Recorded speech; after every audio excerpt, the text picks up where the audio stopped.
Cuzili bərəkətli bir diyarda bizə daha doğma, daha yaxın olan Şəmkir elində Adil Zeynalovun rəhbərliyi ilə Şəmkir instrumental qrupla Şəmkir elində gözəl bir məclisdəyik. Adil müəllim, siz də təfərrüatlarına. Allah can sağ olsun, Allah xoşbəxt eləsin. Bəyinin gəldiyimizi, Gündüz bəyimizi, Aygün gəldiyimizi, işıqlı, möhtəşəm Şəmkir Saray Şanlı Sarayı'na. Şəndi yaman, şəndi Şəmkir toyları, candan ürəkdəndi Şəmkir toyları. Müğənniyəm, çox toylar görmüşəm, başqa bir aləmdi Şəmkir toyları.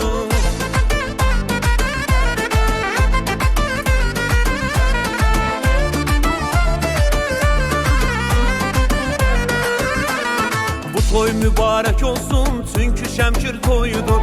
Güzeldi burada her şey çünkü Şəmkir toyudur. Bu toy mübarek olsun çünkü Şəmkir toyudur.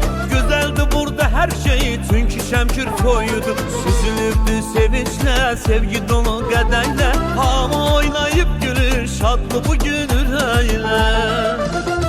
Şəndi yaman, şəndi Şəmkir toyları, candan ürəkdəndi Şəmkir toyları. Mən adiləm, çox toylar görmüşəm, başqa bir aləmdi Şəmkir toyları. Belə şəndi Şəmkir toyları, sevgi, məhəbbət, həyəcan toyları. Mən adiləm, çox toylar görmüşəm, başqa bir aləmdi Şəmkir toyları.